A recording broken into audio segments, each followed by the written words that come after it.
tardes, buenas noches. Tenemos hoy un tema, por cierto, fascinante, que es el mundo de los evangelios apócrifos.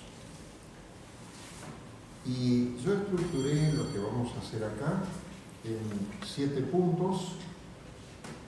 En primer lugar, hablar un poco sobre ese bombardeo que nos hacen los medios con supuestos hallazgos sensacionales. En segundo lugar, analizar brevemente algunos puntos de un apócrifo moderno, que es el Código Da Vinci. En tercer lugar, tratar de definir qué es un libro apócrifo en comparación con un libro canónico de la Biblia. Y después, la parte principal va a ser repasar los principales evangelios apócrifos, o sea, cuáles eran, cuáles son. Dedicarle unos minutos a qué es la corriente gnóstica, que fue muy prolífica en producir evangelios apócrifos. Y después vamos cerrando preguntándonos, bien, ante semejante cantidad de apócrifos, que son unas cuantas docenas de textos, ¿cómo se formó y por qué se formó el canon del Nuevo Testamento? Y al final, bien, ¿y qué valor tienen los textos apócrifos?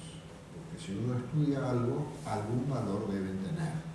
Y tratemos de definir entonces cuál es el valor del texto llamado apócrifo. Yo voy a ilustrar algunas de las cosas que voy diciendo con imágenes, pero estas imágenes son más una ayuda de memoria. No hay detalles en las imágenes que interfieran en lo que voy a ir explicando. Empiezo con el primer punto, que es el bombardeo con supuestas noticias sensacionales sobre la verdad del cristianismo. Si uno tiene un poco de memoria, se va a dar cuenta que casi todos los años aparecen noticias supuestamente sensacionales relacionadas con el mundo de las religiones.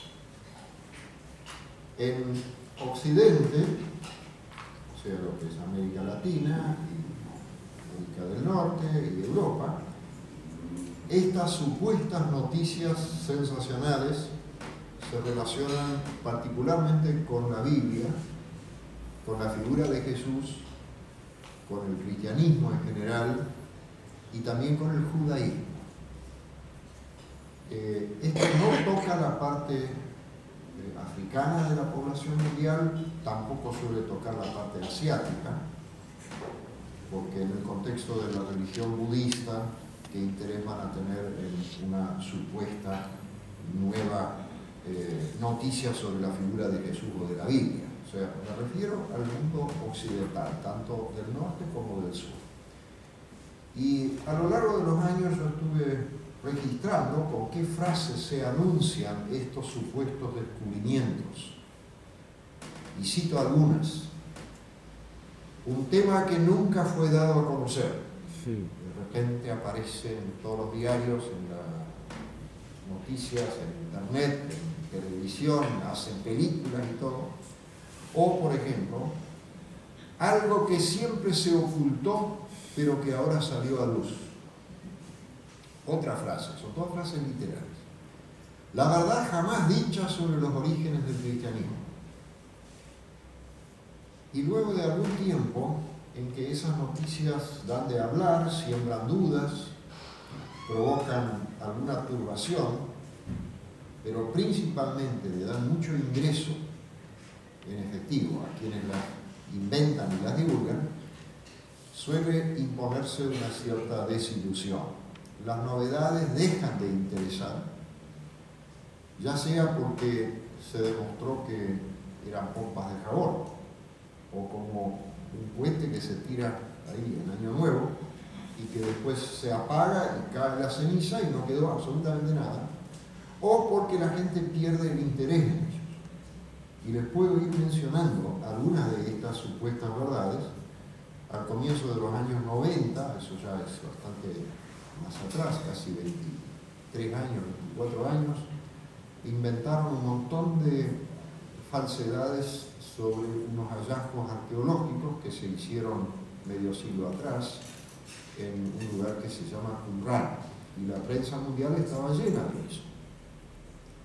Un poco más acá, ustedes se acordarán cuando hace unos 7, 8 años se descubrió el Evangelio que se llamó el Evangelio de Judas. Todo lo que dijeron de barbaridades, de inexactitudes y falsedades llenaba libros y libros y libros. Era todo mentira. En vez de darle el valor a ese texto como un testimonio histórico del siglo II, que habla sobre una corriente que se llama Gnosis setiana, lo relacionaban con la figura de Judas y la figura de Jesús. Un común denominador de muchos de esos sensacionalismos es escrachar a la Iglesia, escrachando a Jesús y la Biblia, o diciendo que la Iglesia ocultó ese texto, o que no quiere que se dé a conocer porque entonces se derrumba la razón de la vida de la Iglesia. ¿Alguien de ustedes se acuerda de la película Estigma? En esa película se mezclaron 4 o 5 temas que no tienen nada que ver uno con el otro, y la gente que no tiene una formación bíblica o teológica o eclesiástica se lo creyó, y anduvo durante mucho tiempo, en muchas escuelas las vieron, me han llamado un montón de veces, sobre todo gente joven, a ver si era cierto lo que decían ahí, porque decían que la Iglesia había ocultado un texto que, de darse a conocer públicamente, le restaría importancia y la Iglesia tendría que cerrar su negocio, cosas más o menos así. Yo recuerdo cuando nosotros vimos esa película en nuestro grupo de jóvenes en la iglesia, mi hijo, que en ese momento creo que tenía 12 años, me preguntó, ¿es cierto lo que dice ese texto? Y dije, yo conozco ese texto, pero ahí dicen que está oculto. No, ese texto existe. Y fui a mi biblioteca y se lo traje, impreso 30 años atrás. Nadie había ocultado ese texto. Era una frase que en la película decía que si esto se da a conocer, la Iglesia pierde devotos, porque ya no se necesita iglesia para conocer a Dios, porque en esa frase dice, levanta la piedra y me encontrarás, parte la leña y ahí estaré. Es un dicho del Evangelio gnóstico de Tomás el Copto. Nunca se ha ocultado nada. Entonces uno empieza a hilar fino. ¿Por qué divulgan esas noticias? Bueno, hay un montón de motivos detrás de eso. Uno es precisamente aprovechar algún tipo de espíritu, no quiero decir crítico, sino peor. El espíritu crítico es necesario que tengamos, pero es hacerle la contra a lo institucional, o a lo espiritual, o a la fe de la gente, o a una esperanza, etc. Y ganar plata con eso. Entonces, cuidado con lo que se divulga sobre los apócrifos, porque la mayoría de las cosas que se dicen evidencian que quien las escribe no ha estudiado los apócrifos. Y a los manipuladores de esos sensacionalismos, en realidad no les interesa el contenido ni la verdad, ni si es verdad histórica lo que dicen los apócrifos, solamente les interesa vender. Y venden, y con sus supuestas sensaciones meten la mano en el bolsillo de la gente y le sacan el dinero. Dan Brown vendió 60 millones de ejemplares de su libro. Si de cada libro tiene un solo dólar, con 60 millones uno está bastante hecho. O medio ya tendría 30, pero es mucho más lo que uno gana con un libro así. Y mucha gente se lo creyó. Y entonces vamos a partir de este apócrifo moderno porque es sintomático lo que este hombre vendió. Esa novela fue el producto que más arrasó hace unos años atrás el mercado de la gente interesada en textos apócrifos.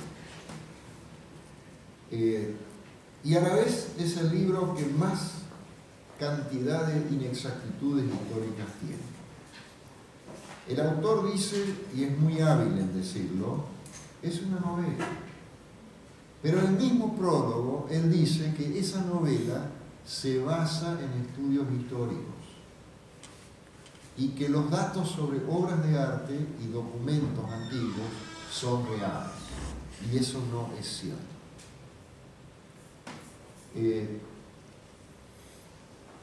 No son documentos fidedignos y verificables los que él cita. Pero al decir ambas cosas, dice una verdad y una mentira en la misma frase. Es una novela, eso es verdad, pero no es verdad que la documentación citada y las obras de arte que él aduce como comprobación sean fidedignas. El núcleo de ese apócrifo es el supuesto matrimonio de Jesús con María Magdalena y la supuesta hija de ambos, Sara. Ahora, hay una frase interesantísima en Proverbios: no hay nada nuevo bajo el sol. Esta historia es vieja, no la inventó Dan Brown, sino que la plagió de un libro llamado El Enigma Sagrado. El Enigma Sagrado fue escrito por dos norteamericanos, Weygand y Leigh, y eran esos dos tipos los que habían hecho a comienzos de los años 90 mucho dinero con una sarta de inexactitudes que divulgaron sobre los textos de Qumran. Y como vendieron tanto, que después se demostró que era totalmente falsificado, absolutamente todo, inventaron una nueva historia y otra vez hicieron plata. Esa cuestión del plagio que le hizo Dan Brown a estos dos autores, hace 3 años fue llevado a un tribunal en Londres. Lo denunciaron por plagio. Y cuando se preparó el proceso judicial, los dos volvieron a vender libros, unos porque la gente quería informarse del original y otros a ver qué es lo que decía Brown. Y después el asunto quedó en la nada. Eso a mí me da la referencia o la sospecha de que se arreglaron previamente. Bueno, te denunciamos, vendemos los 2 libros, después retiramos la denuncia. Y así fue. ¿Qué dice ese libro? El Enigma Sagrado. Es este libro. El Enigma Sagrado dice que Jesús se casó con María Magdalena y la hija de ambos, Sara, fue con la mamá, siendo muy chiquita, en canoa a Francia, y allí dio origen a la dinastía de los merovingios. Es una dinastía de la realeza de la Edad Media en adelante. Y prosiguiendo con esa trama, Dan Brown afirma que los templarios, que fue un grupo, una institución de religiosos de la Edad Media, que ellos guardaron ese secreto. Y que después de la destrucción de los templarios, esa destrucción es histórica, se fundó el priorato de Sion. No tiene nada que ver con las hermanas de Sion. Y Dan Brown reitera que se basa en fuentes seguras para esa afirmación. ¿Cuál es la fuente de él? Un conjunto de documentos que se halló en la Biblioteca Nacional de París. Pero resulta que esa documentación la falsificó un tal Pierre Plantard. Y él en 1956 hizo esa documentación, la escondió en la biblioteca y después la encontró, supuestamente. En guaraní una palabra muy linda para eso, de guaú se dice, ¿no? Cuando uno hace en apariencia algo, y él después, ante un tribunal, confesó bajo juramento que era una falsificación. Y ese es el documento histórico que Dan Brown aduce como verdad de la creación del priorato de Sion, que es la sucesión de los templarios para guardar el secreto del casamiento de Jesús con María Magdalena. Ahora, pregunto yo, para guardar un secreto, ¿no es mucho más sencillo matar a las 3 personas que lo saben? Hay que crear una institución para guardar el secreto. ¿No hay un error lógico ahí en el pensamiento? Nadie se lo ha planteado a Dan Brown, pero lo largó así. Y, bueno, el viaje en canoa de la pobre María Magdalena, canoa, no barco, ni crucero, ni avión, sino en canoa, desde Israel hasta Francia. Ustedes conocen el mapa de la vuelta por Asia Menor, por el Peloponeso, de toda la península ibérica. ¿Con qué brújula, con qué GPS hicieron eso? 2 mujeres, una de 30 o 40 y la otra de 3 años. O sea, los brazos bárbaros. ¿cómo? Los brazos bárbaros. Brazos bárbaros, sí, Superman. Y después hay otra afirmación que gustó a la gente, también en esta novela de Dan Brown, que es la que Dan Brown maneja para comprobar supuestamente el matrimonio de Jesús. Él dice que de eso hay un testimonio en el Evangelio de Felipe. Y que el texto del Evangelio de Felipe dice que María Magdalena fue esposa de Jesús y que Jesús la besaba frecuentemente en la boca. Yo me fui al Evangelio de Felipe, me conseguí los libros que hicieron los análisis correspondientes de esa afirmación. El Evangelio de Felipe es un texto del siglo III, no del primer siglo cuando vivió Jesús, María Magdalena, sino del siglo III, o sea, más de 200 años más tarde, y está escrito en idioma copto. Y resulta que ahí no dice esposa, sino que se emplea la palabra copta, jotre, aclarada al lado por el término griego, porque los coptos no tenían suficiente vocabulario para muchas cosas, entonces, como ya escribían con una letra tomada del griego, y muchos hablaban griego también, aclaraban como nosotros ponemos entre paréntesis, por ejemplo, algo, y al lado de jotre pusieron la palabra koinonos. La palabra koinonos significa colaborador, uno con el que uno tiene algo en común. En términos políticos es compañero, o en otras ideologías camarada, pero no compañero o compañera en el sentido erótico sexual. Para hablar de esposa se emplea en griego la palabra gyné y no koinonos. Pablo habla de los synkoinonoi, que eso en griego significa los que trabajan junto conmigo, o los que son compañeros conjuntos de trabajo.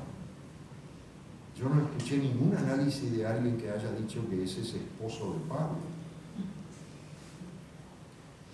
Y para mayor confusión, Dan Brown dice que ese texto está en idioma arameo, y en arameo eso significa esposa.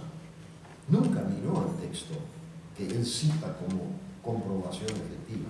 ¿Se dan cuenta cómo se manejan las cosas? Ese texto es copto y no arameo. El copto no tiene absolutamente nada que ver con el arameo. Y otra ridiculez es el beso en la boca. En primer lugar, en el texto hay partes dañadas, porque es un texto viejo. Y justamente donde dice que él la besaba o salvaba, que también es otra traducción, no dice boca. Esa es una suposición de Dan Brown. Los expertos han estudiado eso y podía decir exactamente por el tamaño de la palabra también frente o mejilla. Además, en los primeros tiempos del cristianismo, el beso no era necesariamente una forma de relación erótica. El beso era una forma de saludarse. Pablo también dice, salúdense con el beso santo, ósculo santo. Y nadie va a pretender afirmar que Pablo quiere fomentar una orgía con eso. ¿No? Hay que llevar a veces las afirmaciones a un extremo para darse cuenta de lo ridículo que son. Judas besa a Jesús. A nadie se le va a ocurrir que era el beso de una pareja. Disculpen si hago así ridiculizaciones, pero Dan Brown ridiculiza tanto las bases bíblicas e históricas, no solo bíblicas, sino históricas, que a veces hay que devolverle la gentileza. En una oportunidad Jesús le reprochó a un fariseo que no lo saludó con un beso. O sea, el beso era una cosa común y corriente de saludo entre la gente. Además, el Evangelio de Felipe es un producto gnóstico. Después vamos a ver un poco qué es el gnosticismo. Es un pequeño repaso. Y la gnosis o el gnosticismo distinguen entre los que pueden conocer y comprender la verdad y aquellos que no lo pueden. Y los que pueden conocer la verdad, cuando reciben una enseñanza de otra persona, eso se representa literariamente como diciendo que esa persona le dio un beso. Entonces la simbología del beso es el traspaso de los secretos gnósticos de una persona más instruida a otra. Y los cristianos normales, dicen los gnósticos, no saben de esto nada, sino solamente se transmite entre los iniciados y los que son capaces de comprender. Y un texto, el gnóstico dice, por eso nos besamos unos a otros. O sea, hay una simbología en el beso, como nosotros la usamos en un saludo al final de una carta diciendo te mando un beso, te mando un abrazo. Es un símbolo de unión, de amistad, de cercanía, de lo que fuere, desde lo familiar hasta la amistad en general. Entonces, toda esta interesante simbología del beso está también en los textos gnósticos y no es ninguna comprobación de que Jesús haya estado en pareja con María Magdalena. Y los que todavía me siguen insistiendo, sí, pero tiene que haber habido algo, les pregunto directamente, ¿y cuál sería el problema? ¿Cuál sería el problema? En el judaísmo, la pareja, el casamiento y los hijos eran dones de Dios. Y bueno, después ya no quedan argumentos y se calla. Cuando uno al final dice, ¿y cuál es el problema? Acá, ustedes en la pantalla tienen los dos textos que aduce Dan Brown. Entre corchetes están las palabras supuestas y precisamente acá dice que él la saludaba y después no dice más nada, y acá saludaba, besaba frecuentemente él, y podría ser frente o mejilla con la misma cantidad de palabras. El texto, en todas partes donde hay varios puntos o donde hay vacíos, es texto dañado. Así que todas las comprobaciones que Dan Brown aduce son inventos, absolutamente inventos. Le dediqué un poco de tiempo especial a esto porque es el mecanismo con el cual se fabrican hoy apócrifos. Y en parte esto vale para la antigüedad, no del todo, pero en parte también. Hasta el momento, en la mayoría de los casos, los anuncios de grandes novedades de apócrifos se evidenciaron como totalmente exagerados. Hace 2 años encontraron otro pedacito así chico, donde supuestamente decía otra vez algo de la esposa de Jesús. Alguien divulgó algo sobre libros de metal. Después encontraron en Australia un evangelio negro. ennegrecido, donde supuestamente Jesús hace el anuncio de que va a venir el profeta Mahoma y que ese va a ser el verdadero, etc. Resulta que ese es un texto del que se sabía, pero no se había encontrado hasta el momento, escrito en el siglo VII por un cristiano que se hizo musulmán. Y él elaboró un supuesto evangelio y lo atribuyó a Jesús, y no tiene absolutamente ningún valor histórico. Tiene valor histórico para el siglo VII, pero no para el siglo I. Y así todos los años va a aparecer algo. Y con seguridad el año que viene va a aparecer algo nuevo otra vez.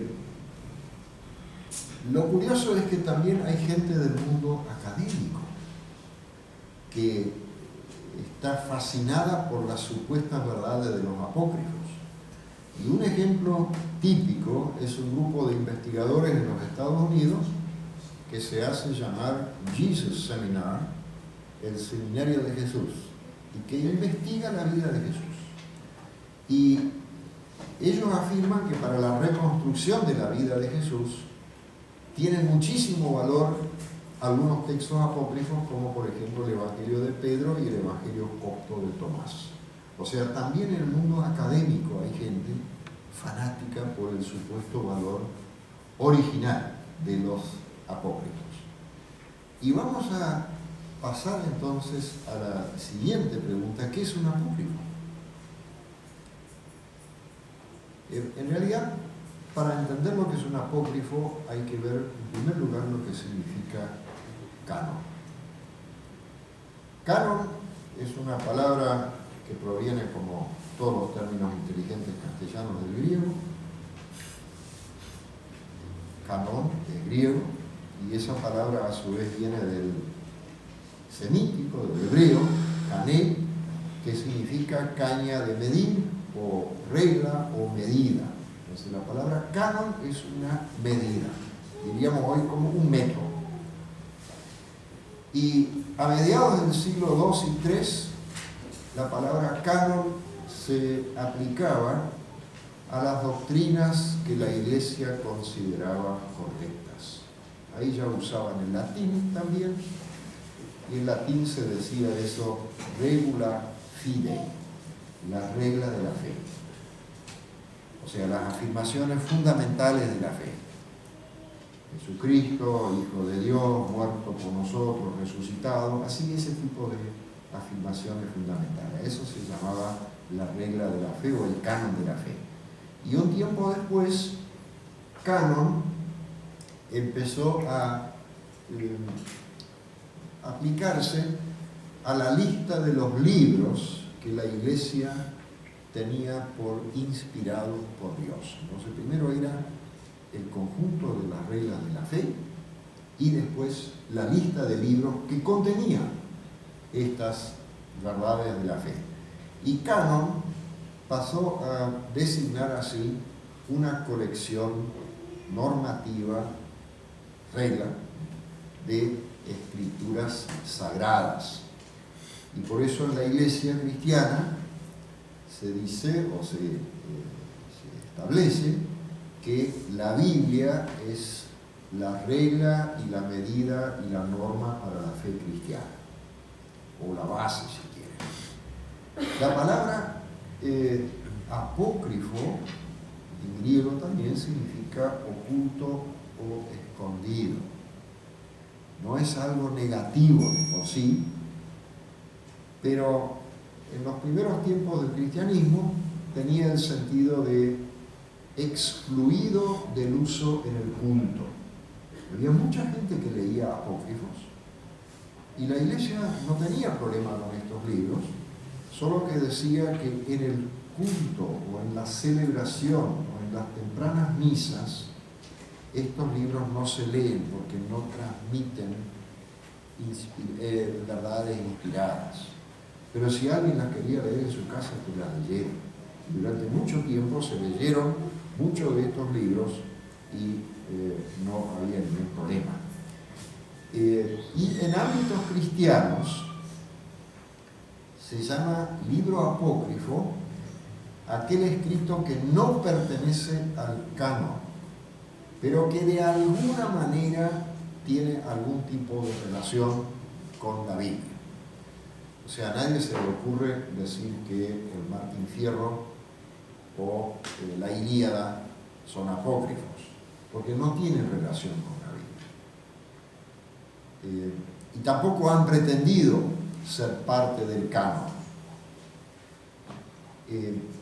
Los libros apócrifos los hay del Antiguo Testamento y los hay del Nuevo Testamento.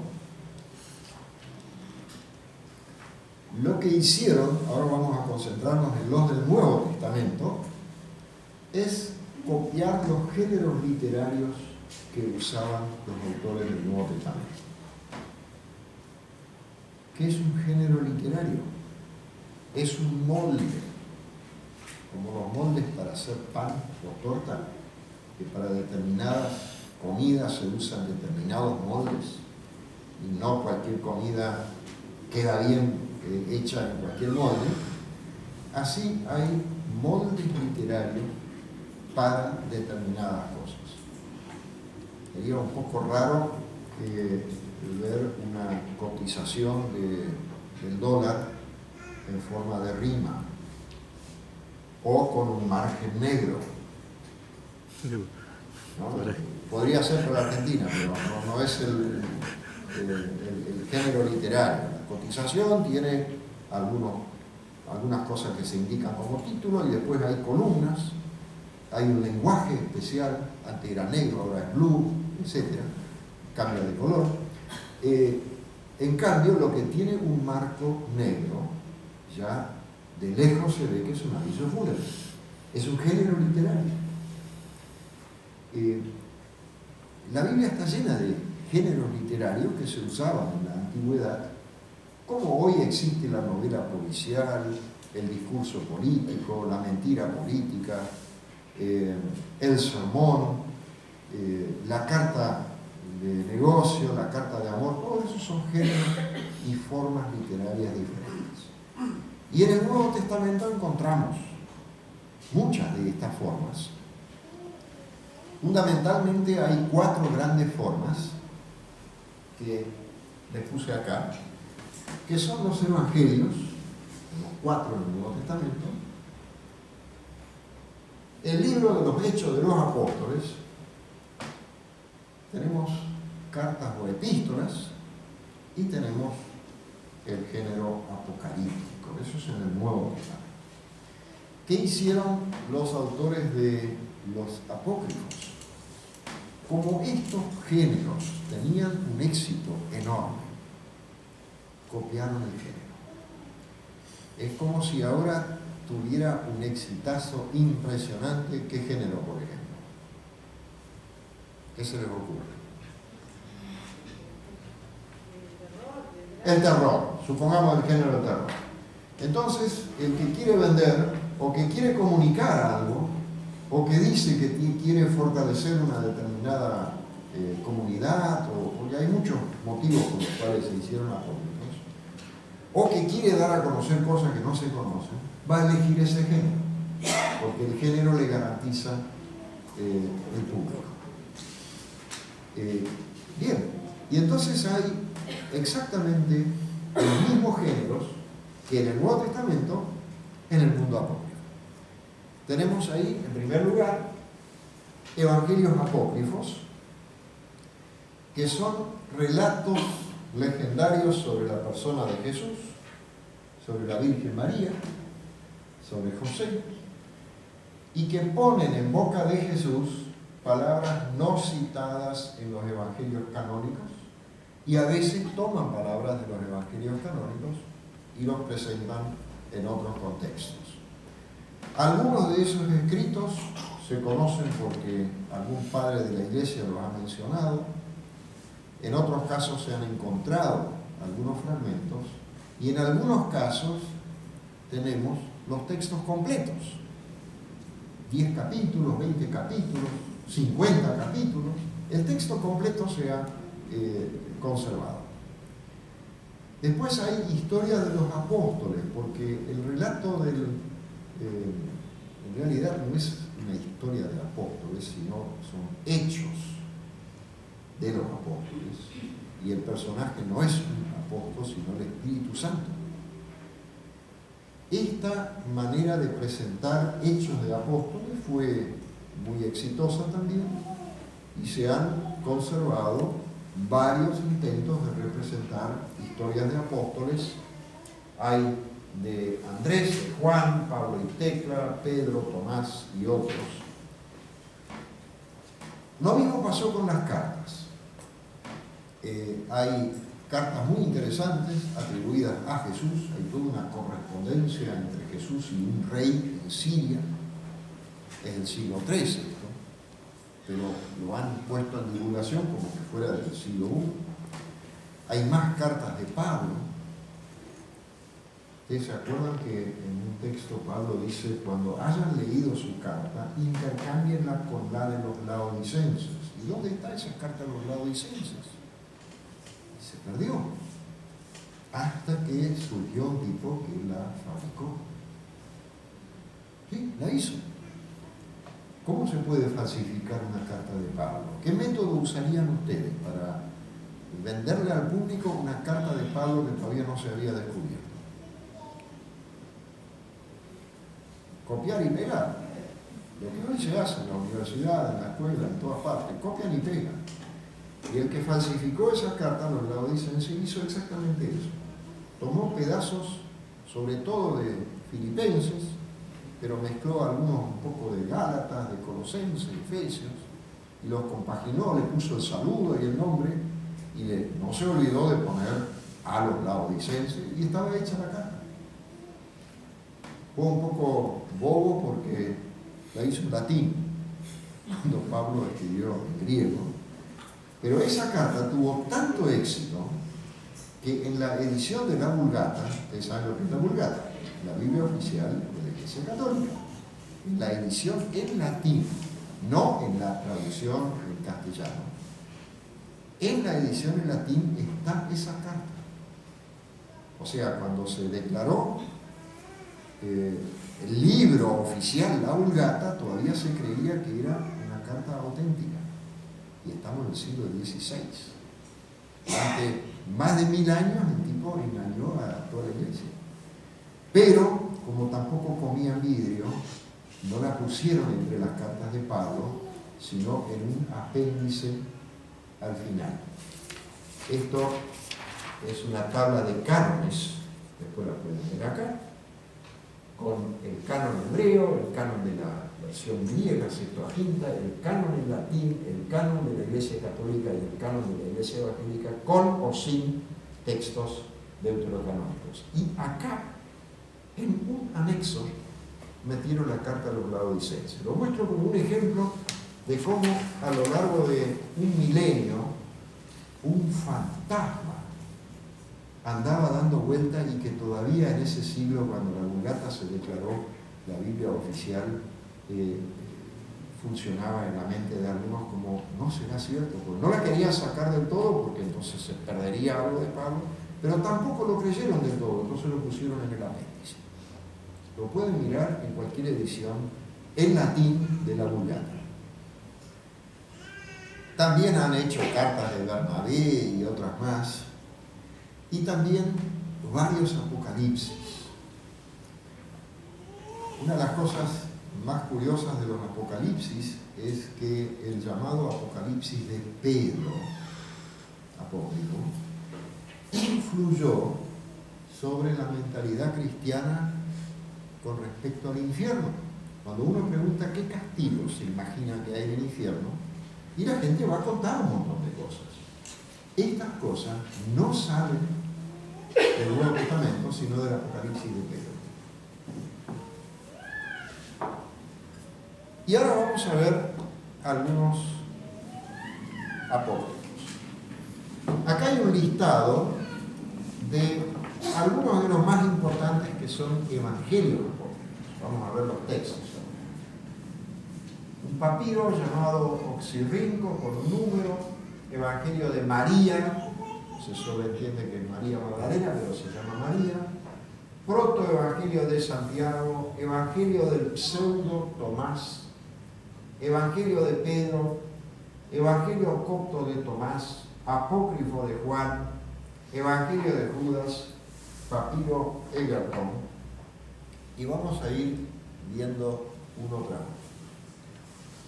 El de Oxirrinco es del siglo III o IV, allá por el año 1906, encontraron en un basural de la antigüedad 4.000 documentos en papiro, en Egipto, 4.000. La publicación de esa enorme cantidad de literatura llena 70 tomos. Es una biblioteca gigantesca. O sea, en algún momento alguien limpió una biblioteca y tiró todo al basural y después se tapó eso y se conservó.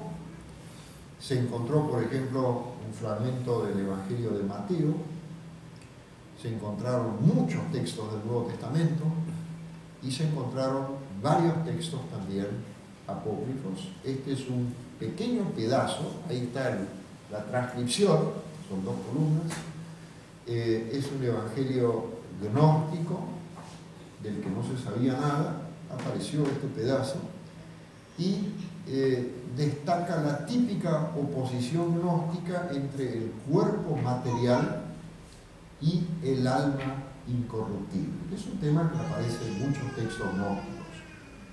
El cuerpo es inferior, es bajo, es malo, el alma es superior, es luminoso, es divino y salido de Dios.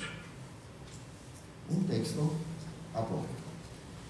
El Evangelio de María, este es un fragmento de ese texto. Este texto existe en idioma griego y también en idioma copto. El Evangelio fue escrito en el siglo II y después lo tradujeron al idioma copto, que es el idioma egipcio. Es también un texto gnóstico, pero tiene muchísima importancia para el estudio de la historia y de la Iglesia, porque es un testimonio de liderazgo femenino. En el siglo I, primero, ¿no? Y en el siglo II había liderazgo masculino. Eso después iba mermando y las mujeres dejaron de tener posiciones de liderazgo, fueron ladeadas, por así decirlo, pero como testimonio de que ese liderazgo existió, tenemos varias partes en el Nuevo Testamento y este evangelio gnóstico que refleja lo que se practicaba y lo que se creía en el siglo II. Por eso tiene importancia, no en cuanto a reconstruir la historia de María Magdalena del siglo I, sino para ver cómo en el siglo II había mujeres con este tipo de liderazgo, y muestra que la posición de María Magdalena causó problemas a los discípulos varones, de envidia. El texto relata la envidia que sienten ellos porque María tiene más información, porque lidera, porque predica, porque Jesús la encuentra digna de enseñanza, etc. O sea, es un caso de liderazgo en conflicto, como lo hay en el Nuevo Testamento también. Los discípulos se peleaban entre ellos y más de una vez uno quería ser más que otro. Esas discusiones están. Bueno, acá tenemos una discusión entonces de algunos varones contra María. Les leo alguna parte. Pedro dijo: Maríam, así es el nombre, hermana, nosotros sabemos que el Salvador te apreciaba. Danos cuenta de las palabras que recuerdas que tú conoces y nosotros no. Y María respondió diciendo: lo que está escondido para ustedes yo les anunciaré. Y después empiezan a discutir los discípulos entre ellos, y Leví tiene que reprocharle a Pedro que criticó a María y le dice lo siguiente: Pedro, siempre fuiste impulsivo, ahora te veo ejercitándote contra una mujer como si fuera un adversario. Sin embargo, si el Salvador la hizo digna, ¿quién eres tú para rechazarla? Y claro, ese conflicto. Bien cierto es que el Salvador la conoce perfectamente. Más bien, pues, avergoncémonos y revistámonos del hombre perfecto. Partamos tal como nos lo ordenó y prediquemos el Evangelio, sin establecer otro precepto ni otra ley fuera de lo que dijo el Salvador. O sea, Leví le da la razón a María Magdalena y le da la razón a Jesús y propone proclamar, predicar el Evangelio, y Pedro, medio así impulsivo, en Argentina se dice uno que se enoja fácil, un calentón. Bien, esto es el valor del Evangelio de María para el siglo II, donde se ve que hubo conflictos de liderazgo. Vamos a otro, que es quizás uno de los más conocidos. Este se llama Protoevangelio de Santiago y pertenece a un grupo de textos que hablan fundamentalmente sobre la Navidad, o, si quieres la palabra más antigua, Natividad. Este texto es de mediados del siglo II y su intención es destacar la virginidad perpetua de María. El tema de la virginidad de María en el momento de la concepción está expresado en Mateo y en Lucas. Ahí no había ningún problema. Pero cuando surge o cuando se desarrolla la mariología, en el siglo II surgió el deseo de decir algo sobre la virginidad perpetua, lo cual es un concepto agregado al concepto del primer siglo. Y este texto tuvo una repercusión impresionante porque se lo tomó como la explicación de la virginidad perpetua de la mamá de Jesús. ¿En qué sentido? En el Nuevo Testamento, en los tres evangelios, Mateo, Marcos y Lucas, se habla de los hermanos en un lugar de las hermanas de Jesús. Esto no condice con el concepto de virginidad perpetua. Entonces, este evangelio, que se llama protoevangelio, que significa primer evangelio o evangelio anterior, porque en realidad no se refiere a Jesús, se refiere a su mamá. Este evangelio da una explicación de esta afirmación de los hermanos de Jesús, que se instaló en los primeros siglos, no solo en los primeros, sino ejerció influencia a lo largo de muchos siglos, y eso se ve sobre todo en el arte. ¿Cuál fue la explicación que le dio? De que a María, sus padres, de ahí también están los nombres, Joaquín y Ana, están en este texto, que la criaron en pureza, protegida, pero cuando llegó a los 12 años, la querían hacer casar. Y entonces el sacerdote les indicó que va a pedir a Dios a ver con quién se debe casar ella. Y un ángel se lo reveló a este sacerdote, que convoque a todos los ancianos de cada tribu. Y entonces estos ancianos vinieron, cada uno con su bastón, y que Dios iba a comunicar quién tenía que ser el marido de María. Y a través de una señal, que fue una paloma que voló del bastón y se sentó sobre su cabeza, así todo un simbolismo también, y ese anciano fue José. Y José se resistió, y les leo la frase que dice este evangelio: soy viejo y tengo hijos, y ella es una niña. No quisiera servir de irrisión a los hijos de Israel. O sea, esta resistencia, él viejo y ya tiene hijos, y una niña, no, eso queda mal. Pero finalmente lo convencen y él recibe a María, y así se le dio una explicación a la mención de los hermanos de Jesús. ¿Qué son esos hermanos? Hijos de un primer matrimonio de José. Y eso se instaló en la religiosidad durante siglos. Más adelante, otro teólogo dio otra explicación, que es que la palabra hermano en realidad ahí debería traducirse por pariente, por primo.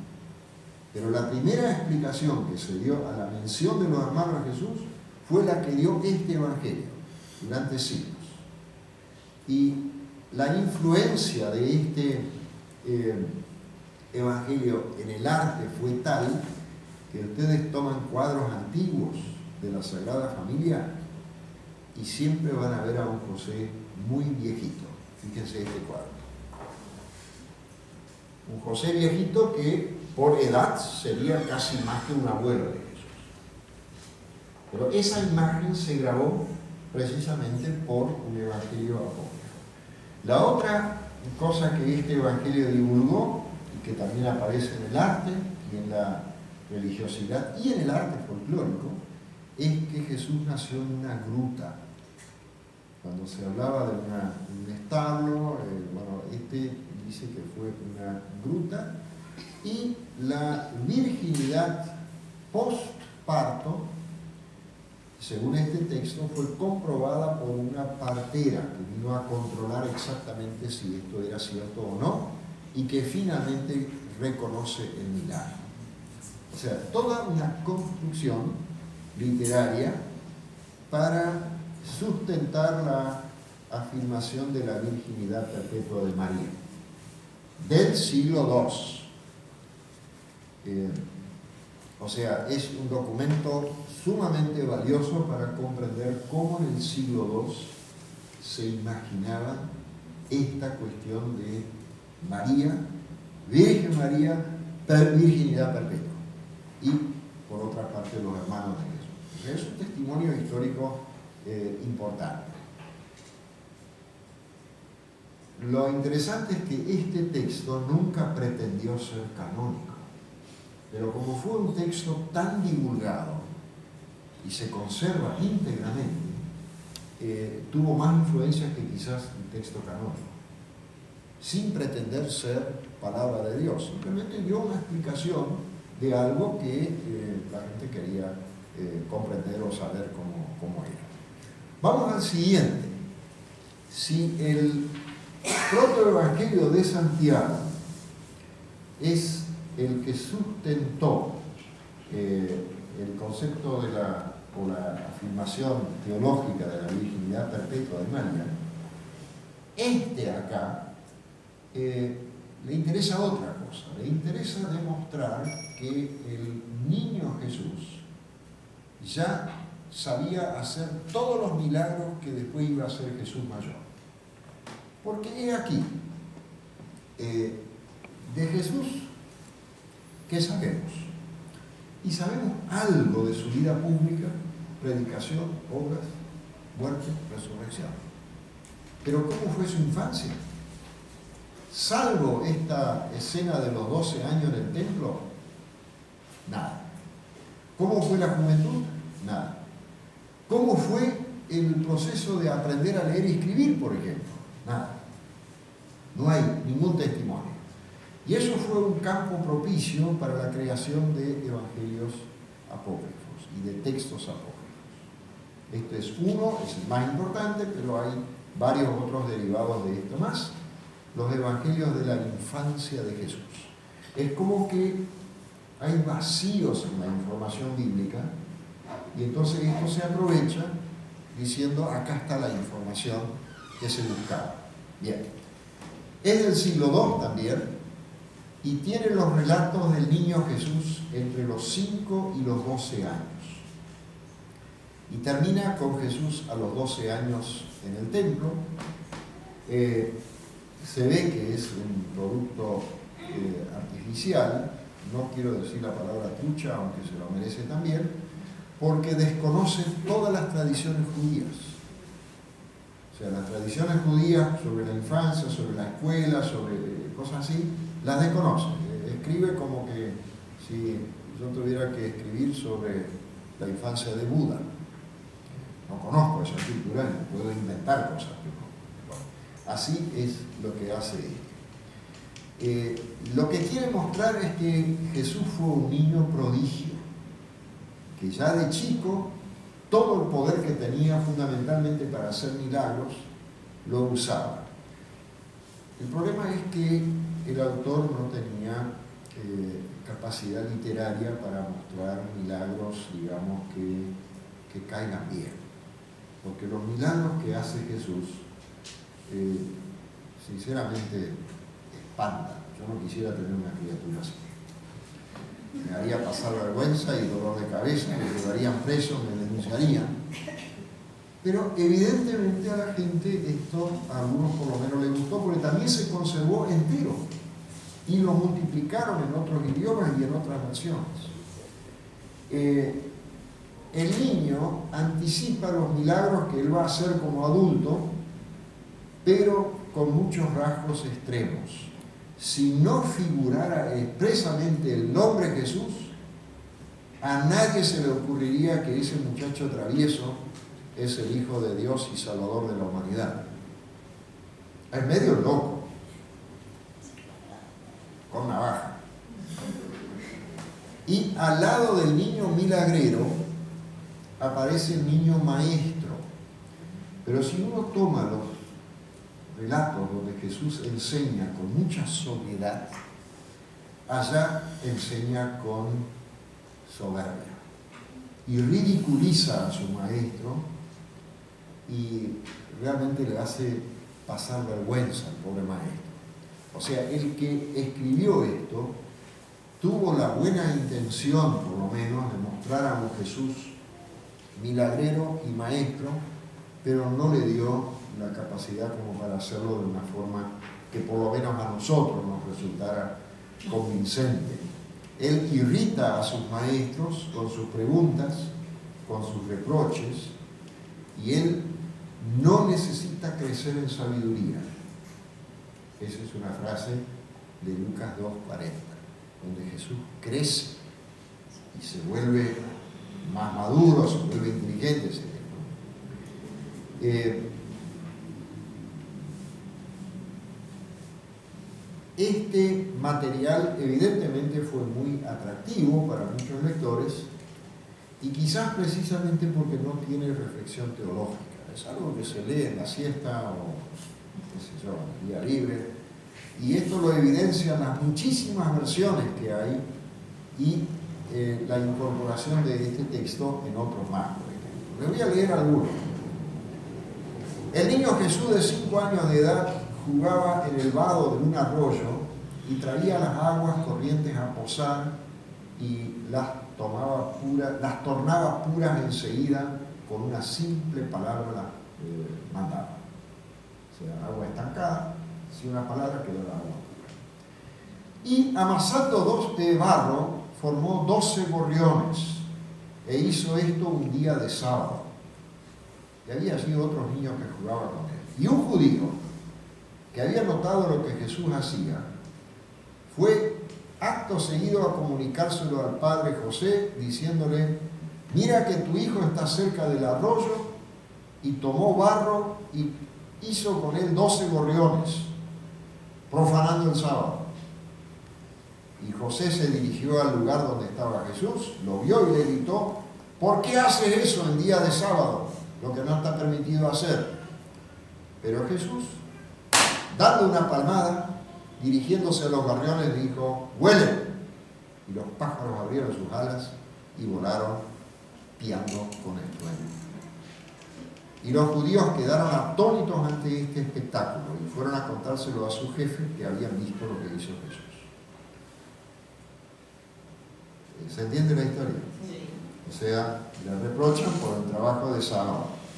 Esto suena como las historias de curaciones, pero en las historias de curaciones hay una intención de Jesús de ayudar y de usar el sábado para el bien, no para mantener la parálisis, la mujer encorvada, la mano seca, lo que fuere, sino ayudar, liberar. Acá, disculpen la palabra, pero está haciendo una joda, pobre José y a los otros. después, Jesús jugaba en una terraza sobre lo alto de una casa y uno de los niños que jugaba con él cayó de la terraza y murió. Y viendo esto, los demás niños huyeron y Jesús quedó solo. Y habiendo llegado los padres del niño muerto, acusaron a Jesús de haberlo hecho caer. Pero Jesús les decía: yo no hice tal cosa. Después Jesús se tiró de la terraza abajo, tirarse del templo. Se detuvo junto al cuerpo del niño caído, gritó a gran voz diciendo: Zenón, ese era el nombre, levántate y dime, ¿soy yo quien te hizo caer?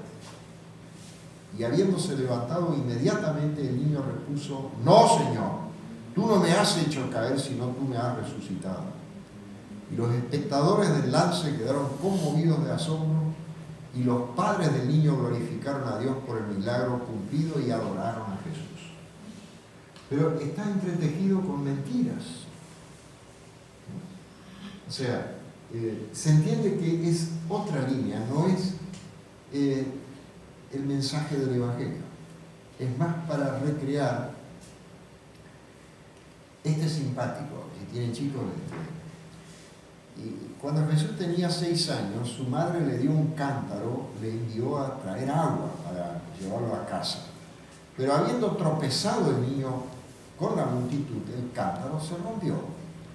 Entonces Jesús, extendiendo la túnica que lo cubría, la llenó de agua y la llevó a su madre.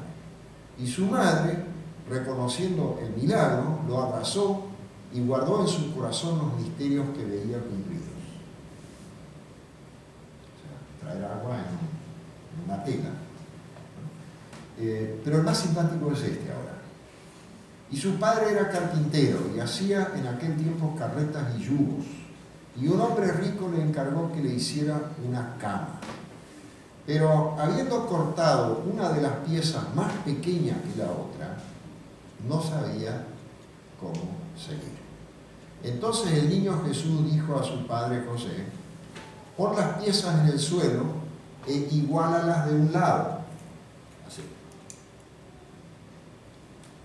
Y José procedió como el niño le había indicado. Jesús se puso del otro lado, tiró de la pieza más corta y la tornó igual que la otra. Y su padre José, viendo tal, quedó admirado, abrazó a Jesús y dijo: felicítenme que Dios me ha dado este niño. Ahí lo aprecia, pero en otras historias lo reta, porque Jesús también ofende al maestro, ofende a otros chicos, o sea, no tiene una coherencia. Son pequeños fragmentos de historia que tienen la buena intención de mostrar que Jesús tenía capacidad de hacer milagros y que podía enseñar, pero lo hace de un gusto que, por lo menos a nuestra mentalidad hoy, por la enseñanza que tenemos de los evangelios, no es que nos vaya a convencer. Ahora, si a alguien de ustedes le ayuda esto en su fe, es buena hora.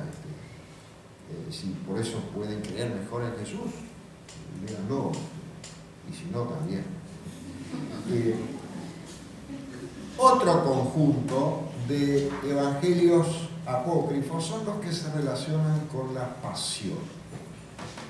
Si uno repasa los hechos de la pasión y resurrección de Jesús, se encuentra con el mismo problema. Cuentan lo esencial, pero hay detalles que no están y que por ahí sería interesante conocerlos. A esto se agrega algo que es el conflicto que los cristianos tuvieron avanzados ya al primer siglo con los judíos. O sea, las dos religiones se distanciaron. El cristianismo fue una rama del judaísmo. Nosotros venimos de la religión judía.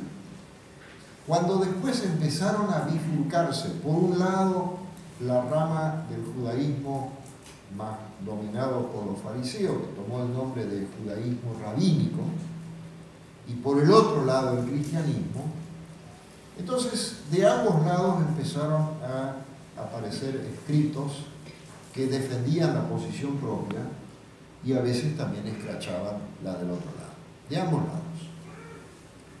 Este evangelio es parte de esta historia porque toda la culpa de la muerte de Jesús la tienen los judíos. Esto es una tendencia que ya se nota muy temprano, y digo una tendencia porque evidentemente quien afirma esto no se da cuenta de lo que es el contexto histórico con el Imperio Romano, y tampoco acepta la interpretación teológica de la muerte de Jesús. Jesús no murió por los judíos, murió por toda la humanidad, y por mí y por ustedes, que no somos judíos. Y si uno es judío o no es judío, no tiene nada que ver ni el origen cultural, ni étnico, ni religioso con el valor de la muerte de Jesús por nosotros. Entonces, decir que los judíos tienen la culpa de la muerte de Jesús es desconocimiento del contexto histórico donde están los romanos, en primer lugar, y las autoridades judías, no los judíos. Y en segundo lugar es desconocer la reflexión teológica del Nuevo Testamento, según la cual la muerte de Jesús es por todos, por la culpa de todos. En los evangelios canónicos, la muerte y la resurrección de Jesús son comprendidas como el cumplimiento del antiguo pacto, y Jesús mismo señala eso cuando toma ese texto del profeta que habla del nuevo pacto y entrega su cuerpo y su sangre en pan y vino en la última cena que realizó con los discípulos, y habla del nuevo pacto, el antiguo pacto, de su cumplimiento y del nuevo. El Evangelio de Pedro desconoce totalmente esta teología del cumplimiento de la voluntad de Dios, de la muerte por todos y de la resurrección de Jesús como el triunfo de Dios sobre el pecado humano. Eso está afuera en este texto. En el Evangelio de Pedro, los judíos cargan con toda la culpa de la muerte de Jesús, y el pagano Pilato resulta totalmente inocente. Además, este evangelio dice que Pilato fue testigo de la divinidad de Jesús.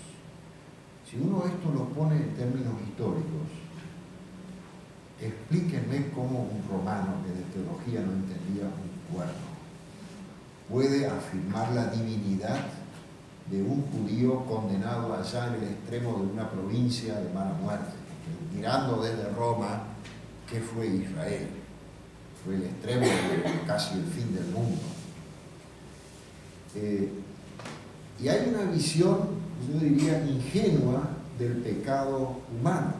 El pecado está solamente concentrado en estas figuras judías, los romanos quedan exculpados, nadie tiene culpa, los discípulos, nadie.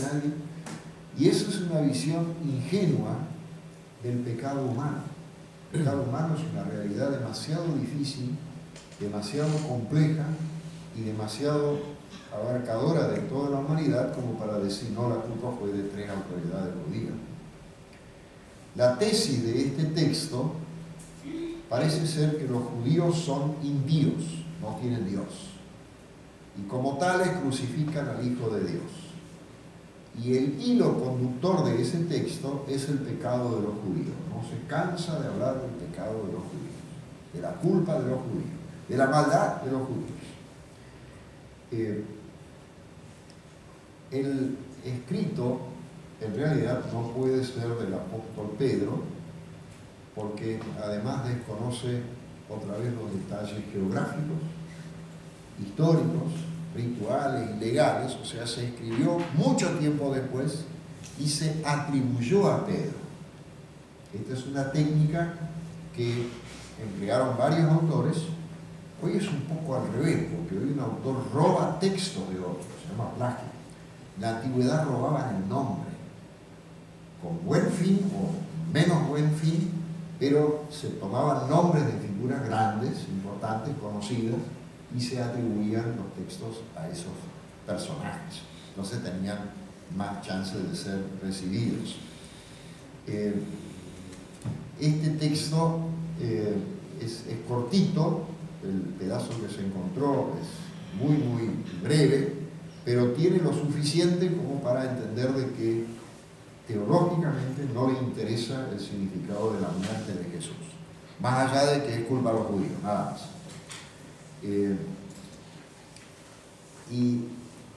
Termina con la resurrección de Jesús.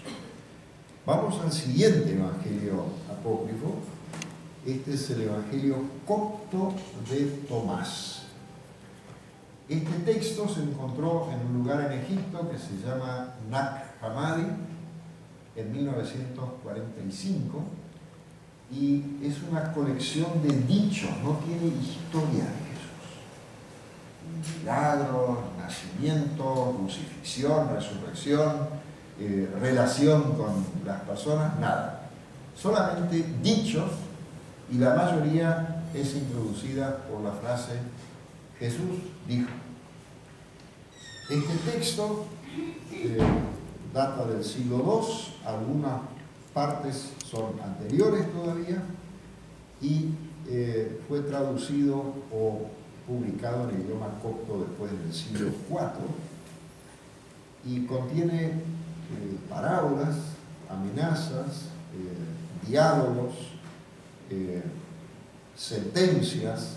La frase yo soy, esa que conocemos de Juan, yo soy la luz del mundo, soy tal, etc. Esas frases también aparecen ahí, los llamados yo soy. No se menciona la vida de Jesús, solo aparecen sus palabras. Y hay tres grupos de dichos. Los que lo han investigado clasifican todo este material en tres grupos. Hay un grupo que proviene de los evangelios sinópticos, Mateo, Marcos y Lucas, y sobre todo de Lucas. Esos están casi de manera literal. Uno los identifica enseguida cuando los lee. Hay un segundo grupo que son textos sinópticos, o sea, de los evangelios Mateo, Marcos y Lucas, pero transformados por la teología o la doctrina gnóstica. Y hay un tercer grupo que no tiene ningún paralelo, no guarda ningún parecido con textos conocidos y que son afirmaciones gnósticas. El resultado de este texto es un Jesús gnóstico. Enseguida vamos a ver un poquito qué es lo que es el gnosticismo. No es un Jesús que comparte la vida con la gente, es un Jesús que solamente enseña cosas, pero no sufre, no llora, no lucha, no está en el sufrimiento de los enfermos y de las personas con discapacidad, no se preocupa nada más que por su enseñanza, no es un Jesús que muere en la cruz y que resucita, es nada más que un maestro. O sea, no es un Jesús que ha vivido en la historia, es simplemente un Jesús que quiere transmitir la luz, así lo llaman, que trae el conocimiento salvífico. Es un Jesús que habla con los discípulos, hablando de su propio origen y de la chispa de luz divina que está en el ser humano. El mundo es totalmente negativo, el cuerpo humano es un cadáver, aún viviendo. Y todo el lenguaje, por eso este documento es tan valioso como un testimonio de la teología gnóstica, todo el lenguaje está determinado por esa oposición entre mundo por un lado y reino del Padre por el otro, muerte y vida, cuerpo y lo espiritual. O sea, todo se contrapone. Y tampoco hay comunidad, que es una de las cuestiones que Jesús trabaja con los discípulos, les habla de la comunidad, les habla del amor al prójimo, les reta porque se pelean entre ellos, les enseña, se preocupa por formar comunidad, por superar diferencias entre ellos. Acá no hay absolutamente nada de comunidad. Es solamente un Jesús individual que habla a los discípulos que podrían ser 1 o 300 o ninguno. El héroe principal después de Jesús es Tomás, y es interesante que Tomás aparece en varios textos antiguos como el mellizo. La palabra dice eso. Y hay una suposición de parte de algunos que adhieren a esta veneración, se podría decir, de Tomás, diciendo que fue el hermano mellizo de Jesús. Y esto uno lo escucha la primera vez, llama la atención.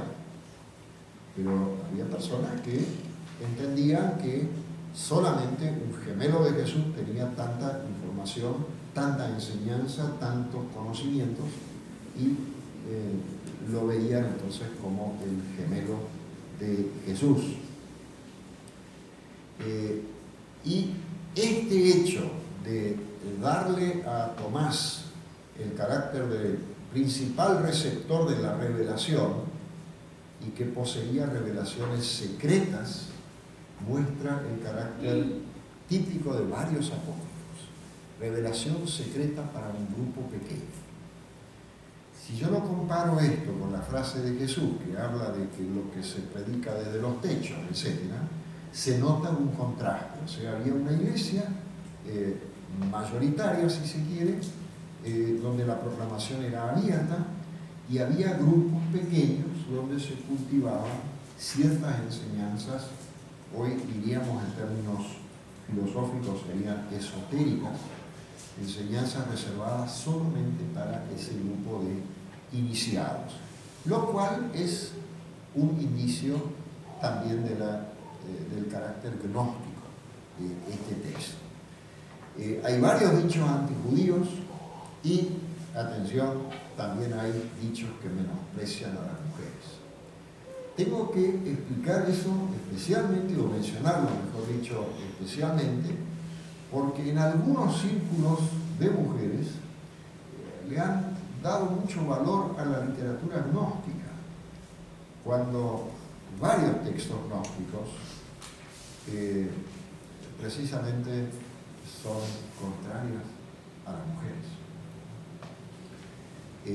El dicho final de este texto lo revela bien fuerte, enseguida se lo comento, pero les leo algunos de los textos para que vean ese carácter gnóstico de círculos pequeños. Por ejemplo, él dijo: Señor, hay muchos alrededor del aljibe, pero no hay nadie dentro del aljibe. Es el lenguaje figurado, ¿no? O por ejemplo, Jesús dice: muchos están ante la puerta, pero son los solitarios los que entrarán en la cámara nupcial. Ahí está ese empleo del simbolismo del casamiento, que es la unión del gnóstico con su Señor. El otro, Jesús dijo: yo soy la luz que está sobre todos ellos. Yo soy el universo. El universo ha surgido de mí y ha llegado hasta mí. La primera parte podría ser casi Juan, el inicio de Juan, pero la segunda ya es algo propio. Y después viene esta frase que aprovechan los que elaboraron el guión de la película Estigma: partan un leño y allí estoy yo, levanten una piedra y allí me encontrarán. Después hay, como les dije, un grupo de textos que toma algún relato, alguna enseñanza evangélica y la transforma.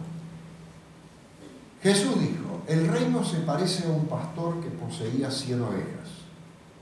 Ahí vamos más o menos. Una de ellas, todavía estamos bien, la más grande, no, esto se extravió. Entonces dejó abandonada las 99 y se dio a la búsqueda de esta hasta que la encontró. Ahí es como que está bien. Luego, tras la fatiga, dijo a la oveja: te quiero más que a las 99. Esto es teología gnóstica.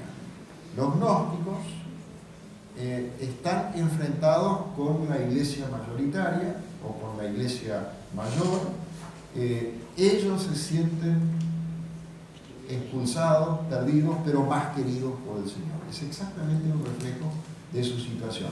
Se entiende por qué afirmo que esta literatura apócrifa es importante para conocer la teología y la historia de estos otros grupos que también son parte de la historia cristiana.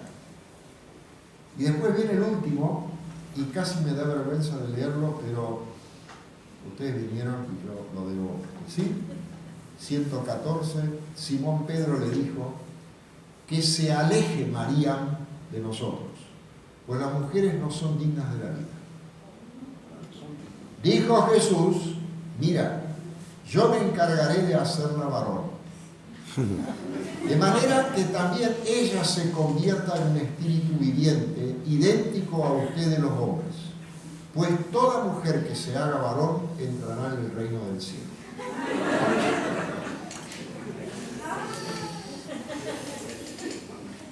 Es para reírse, pero es dura esa afirmación, y eso en un evangelio que, según algunas interpretaciones, pertenece a los grupos gnósticos que supuestamente le daban importancia a las mujeres. Acá por lo menos no. Este es el dicho final, no es un dicho cualquiera. En la literatura antigua, el comienzo y el final de un libro son decisivos. Y un libro que termina así deja un mensaje que es una nuez muy dura de roer. No vamos a meternos en las explicaciones, sino simplemente en cualquier mujer de la antigüedad o de hoy que lee esto, yo creo que algún shock va a sentir. Lo tomamos con un poco de hilaridad, pero no es tan fácil. Esto también es un fragmento.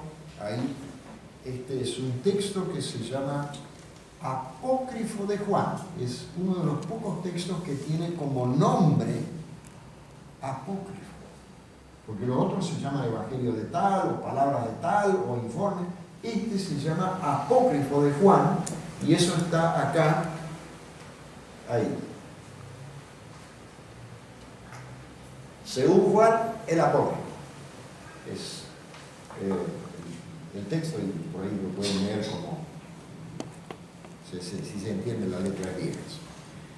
Este texto también fue encontrado en Nag Hammadi, es gnóstico y es del siglo II, y pertenece a una tradición que convirtió al apóstol Juan en el receptor de revelaciones ocultas. Esto es una característica de muchos textos gnósticos, de que ellos tenían revelaciones ocultas, apócrifas, escondidas, como en este caso, especiales. No verdades para todo el mundo, no un evangelio sencillo, sino cosas reveladas, supuestamente por Jesús en secreto, a ciertas figuras que eran los héroes de esta literatura. El Evangelio de Judas también es un texto copto de mediados del siglo II. Este evangelio lo anunciaron en la televisión, yo me acuerdo, con bombos y platillos, como cito: la verdad sobre el discípulo que entregó a Jesús. Otra cita: el evangelio perdido. Otra cita: el evangelio prohibido por la iglesia. Muéstrenme un texto donde la iglesia haya prohibido este evangelio. Lo ha criticado Ireneo y ha dicho: este texto dice tal y tal cosa, esto no es así, pero nadie lo ha prohibido ni lo ha oculto. También una cita de televisión del programa norteamericano: Una novedad que cambiaría para siempre nuestra concepción del discípulo que entregó a Jesús. Otra, una visión totalmente diferente de la historia de la pasión. Mientras tanto se calmaron las aguas, hoy este texto se aprecia como un texto del siglo II, como un valioso documento para reconstruir el pensamiento de este grupo, gnóstico también, para más precisión, de una gnosis llamada setiana, de Set, el otro hijo de Adán y Eva. Este texto no tiene nada que ver con la época de Jesús, es un producto de ideas gnósticas que se formaron a mediados del siglo II, 120, 130 años después de Jesús. El documental, no sé si alguien se acuerda, que presentaba este texto en público, estaba lleno de datos improvisados. Y en vez de destacar que es un texto valioso para la historia del gnosticismo, sugería que es un texto que ahora nos va a contar la verdad sobre cómo fue realmente la pasión de Jesús y la función que tenía Judas. Para la reconstrucción de la vida de Jesús o de Judas, este documento no sirve para nada. Sirve para reconstruir la historia de los gnósticos. ¿Cuál es la idea fundamental? Que Jesús le pide a Judas que lo denuncie. ¿Por qué? ¿Estaba cansado de vivir? Y más o menos. Porque la idea gnóstica es que el cuerpo es una cárcel del alma. El alma es un pedacito de Dios, una chispa, dicen ellos, divina, que tiene que liberarse del cuerpo, no a través del suicidio, sino cualquier otra muerte. Y entonces Jesús le pide a Judas que proceda con esta traición para que lo maten, para que él se libere.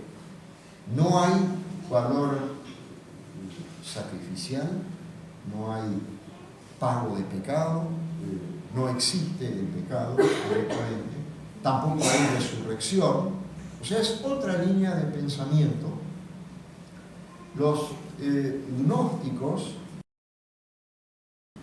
no veían la salvación como una liberación de la culpa y del pecado y la transformación de la vida en una vida nueva de seguimiento en amor y en relación con el prójimo y con la comunidad, sino entendían el proceso de salvación, si se lo puede llamar así, como la liberación de la cárcel del cuerpo, llegando a conocer el origen divino que está dentro de uno, que es una chispa divina que está presa en la materia o en el cuerpo y se lo concedía a Dios como que envió a su Hijo para liberar a sus fieles de ese mundo material en que estaban presos.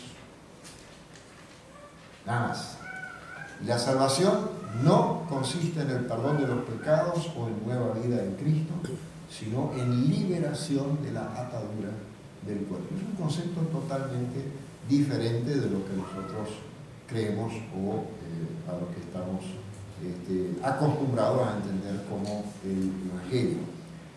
La Iglesia mayoritariamente ha sido clara con respecto a estas afirmaciones y basándose en el testimonio bíblico, la Iglesia sostuvo que la creación es de Dios, como lo dice la Biblia hebrea. La Iglesia sostuvo la plena encarnación. La Iglesia sostuvo el perdón de los pecados por la obra de Cristo. La vida de amor al prójimo, la formación de comunidad y la resurrección del cuerpo para la vida eterna. Esas son todas afirmaciones contrarias a las enseñanzas gnósticas.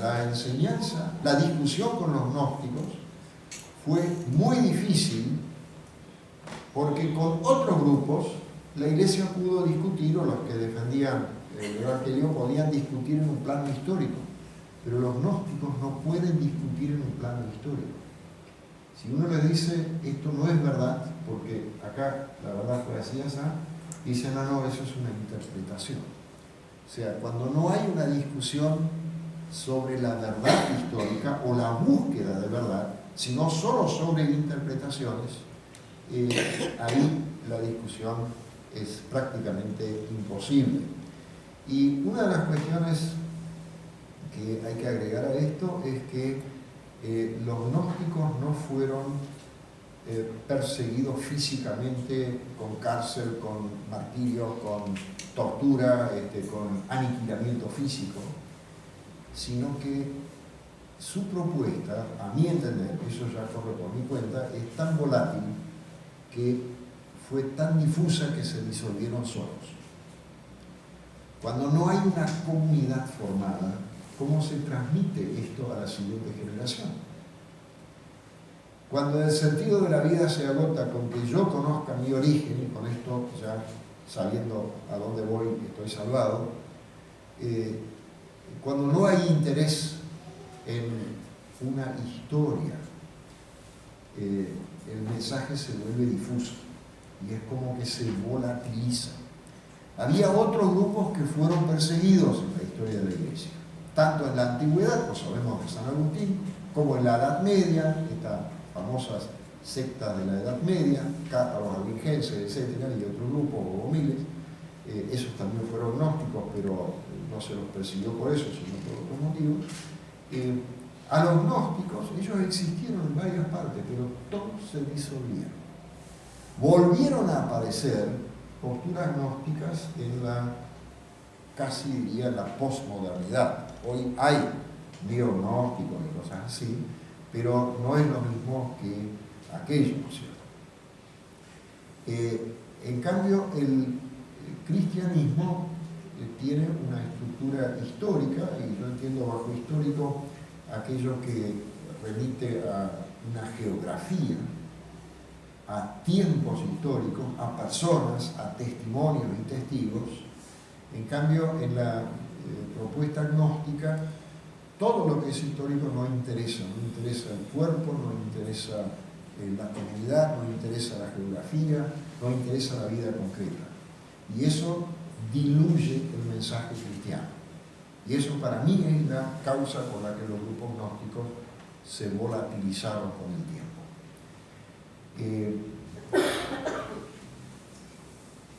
Vamos cerrando y nos preguntamos cómo se formó el canon del Nuevo Testamento y por qué se formó, después de haber visto tantos apóstoles. El canon del Nuevo Testamento se forma porque la revelación de Dios es histórica.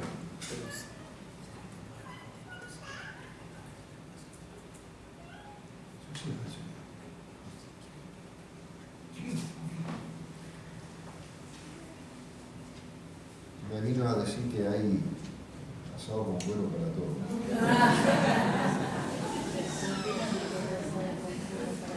De yuba. Chipa. Ah, lo conoce. Con boriborí. ¿Cómo? Esa. El canon del Nuevo Testamento, ya en el Antiguo, se forman porque la revelación de Dios es histórica.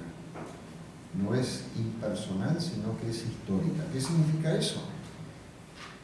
Que lo que sucedió en determinados lugares y determinados tiempos con determinadas personas concretas debe ser transmitido a las generaciones siguientes por todos los tiempos y a toda la humanidad y en todas las circunstancias. ¿Y esto cómo se hace? Y la única forma es a través del escrito. La transmisión oral o la transmisión con dibujos o con imágenes solo no alcanza. Fijando por escrito esos hechos y palabras de Dios y su interpretación, eso siempre tenemos que agregar, resultan textos importantes para la transmisión y que son aceptados como textos revelados, como la palabra de Dios hecha historia, aprendida, comprendida, vivida y después puesta por escrito, con su interpretación. Y llega un momento donde eso pasa en todas las religiones que tienen libros sagrados, un canon queda cerrado. En algún momento se cierra el canon. Y los patriarcas, Moisés y los profetas, experimentan la intervención de Dios en sus vidas, en la historia de su pueblo, y ellos también sienten ese mandato de poner por escrito sus mensajes. Y la primera iglesia hizo exactamente lo mismo. Proclamó la vida, la enseñanza y fundamentalmente la pasión, muerte, resurrección de Jesucristo, la invitación a la fe en Él, a una vida de seguimiento, y en algún momento se sintió que esto hay que poner por escrito, si no se volatiliza, se va, se pierde, se muere la primera generación y después ¿qué pasa? Y entonces se ponen por escrito los evangelios y otros textos, y la formación del canon del Nuevo Testamento llevó un tiempo bastante largo y no fue producto de decisión de determinadas autoridades, como algunos a veces creen o dicen, sino que fue una aceptación generalizada de esa predicación puesta por escrito comparada con la primera predicación, y ese criterio se llama apostolicidad. El criterio de la apostolicidad, por la cual la Iglesia recibió un libro y dijo no, este otro no, este sí, es el llamado criterio de la apostolicidad, que no se refiere al nombre de un apóstol, porque ustedes vieron que todos los apócrifos tienen nombres de apóstoles, sino la coincidencia de lo que dice el libro con la primera predicación que se entendía era de los apóstoles. Por eso podían recibir libros anónimos, sin ningún nombre. Hebreo no tiene nombre, Primera Juan no tiene nombre, Segunda Juan no tiene nombre, Tercera Juan no tiene nombre. Ningún evangelio tiene nombre. Esos títulos los pusieron, pero el texto en sí no lo tiene. La carta de Pablo y otras cartas y el Apocalipsis tienen nombre. Pero la mayoría de los otros textos fuera de esto no tiene nombre. Entonces el criterio de apostolicidad no es la autoría por un apóstol, sino la coincidencia con la primera predicación. Y en ese proceso de evaluar textos, algunos fueron recibidos y otros quedaron afuera porque decían, no, lo que este dice sobre Jesús o lo que dice sobre tal situación, no lo hemos aprendido así. Esto, claro, se formaron mucho tiempo después, y la fijación del canon tiene entonces algunos significados para la Iglesia universal. La Iglesia ha entendido que esta fijación por escrita le da una norma, un metro. ¿Se acuerdan por lo que hemos empezado? Canon como metro. Les da un metro para medir lo que viene después, su vida y su fe. Y la Iglesia no necesita otras revelaciones supuestamente nuevas o adicionales, porque a veces surgen grupos que dicen, está bien, la Biblia sí, pero acá tenemos una revelación adicional. ¿Conocen los mormones? Eso es una afirmación de ellos, por ejemplo. Bien, entonces, ¿qué valor tienen los apócrifos?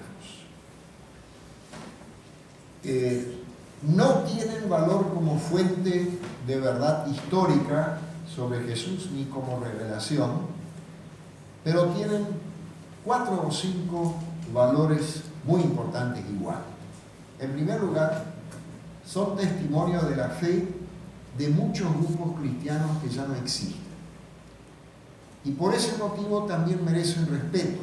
No respeto en el sentido que ahí voy a encontrar revelación mejor, sino respeto porque son textos de personas que también expresaban a través de estos escritos su fe y su amor a Cristo.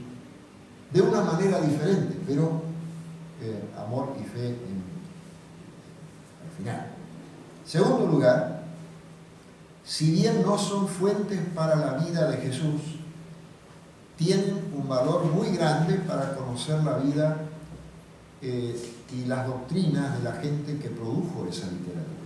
O sea, ¿qué se creyó en ese grupo en el siglo II? ¿Qué se creyó en tal parte del Imperio Romano? ¿Qué se creyó en los grupos gnósticos? ¿Qué énfasis le dieron a ciertos milagros de Jesús? Etcétera. O, por ejemplo, cómo querían atacar a los judíos. Esos textos lo muestran. En tercer lugar, varios apócrifos muestran ciertas evoluciones que la Iglesia rechazó. Para apreciar lo que dice la Iglesia también es útil saber qué es lo que la Iglesia no aceptó. Y eso pasa sobre todo con los textos gnósticos. Y en cuarto lugar, conocer estos textos ayuda a entender en varios casos la piedad popular o la evolución de la mariología, como les mostré con el propio Evangelio, o también el arte. Conocer esos textos ayuda a conocer la piedad de aquellos siglos y cómo evolucionó el arte cristiano. Y por último, me animo a decir que los evangelios apócrifos tienen también un valor por contraste. Sirven para apreciar mejor la sencillez y la profundidad de los evangelios. Muchas gracias y les quiero dar oportunidad a plantear críticas, observaciones, preguntas, acuerdo o desacuerdo, lo que quieran. Le dan un aplauso al profesor Julio.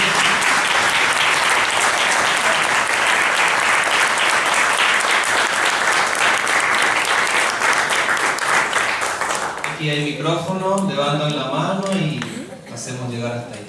Preguntas, sugerencias, votaciones. Luego José Luis D'Amico nos tiene un